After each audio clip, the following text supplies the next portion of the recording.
નમસ્કાર મિત્રો, જય શ્રી કૃષ્ણ.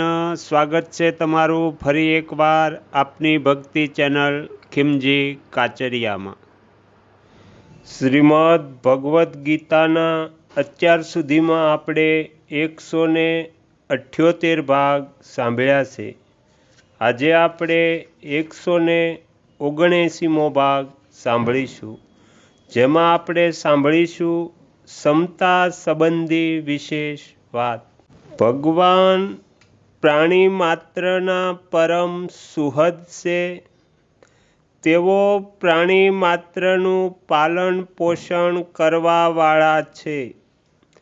આસ્તિકમાં આસ્તિક હોય અથવા નાસ્તિકમાં નાસ્તિક, બંનેના માટે ભગવાનનું વિધાન બરાબર છે. એક વ્યક્તિ ઘણી આસ્તિક છે, ભગવાનને બહુ માને છે અને એમને મેળવવા માટે સાધન ભજન કરે છે.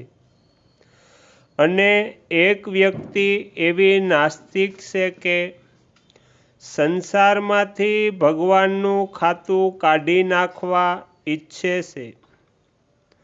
ભગવાનને માનવાથી અને ભગવાનના કારણે દુનિયા દુઃખ પામી રહી છે.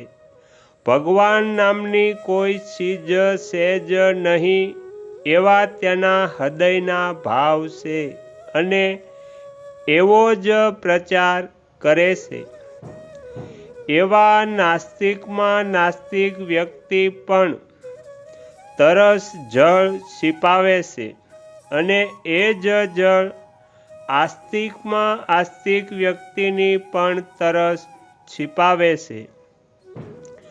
જળમાં એ ભેદ નથી કે આસ્તિકની તરસ સારી રીતે શાંત કરે અને નાસ્તિકની તરસ શાંત ન કરે.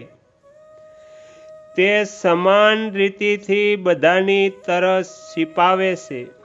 એવી જ રીતે સૂર્ય સમાન રીતિથી બધાને પ્રકાશ આપે છે. હવા પણ સમાન રીતિથી બધાને શ્વાસ લેવા દે છે.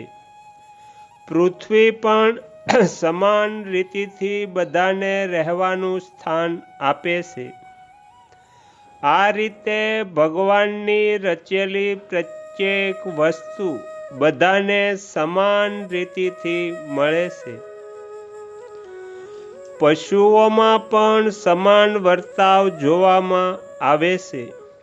સમતા તો એ છે કે બીજાનું દુઃખ કેવી રીતે દૂર થાય, બીજાને સુખ કેવી રીતે થાય અને આરામ કેવી રીતે થાય, એવી સમતા રાખીને વર્તાવમાં પવિત્રતા અને નિર્મળતા રાખવી જોઈએ.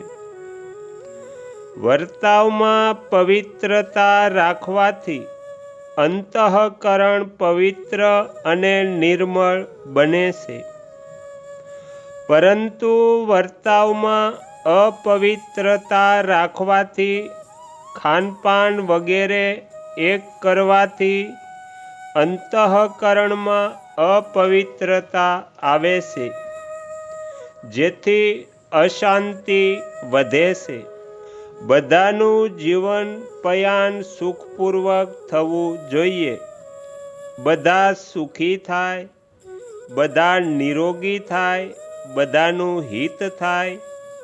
કદી કોઈને કિંચિત માત્ર પણ દુઃખ ન થાય, એવો ભાવ રાખીને યથાયોગ્ય વર્તાવ કરવો એ જ સમતા છે, જે સઘળા મનુષ્યના માટે હિતકર છે. તો અહીંયા શ્રીમદ ભગવદ્ ગીતાનો 179મો ભાગ સમાપ્ત થાય છે. હવે પછીના વિડીયોમાં આપણે 180મો ભાગ સાંભળીશું.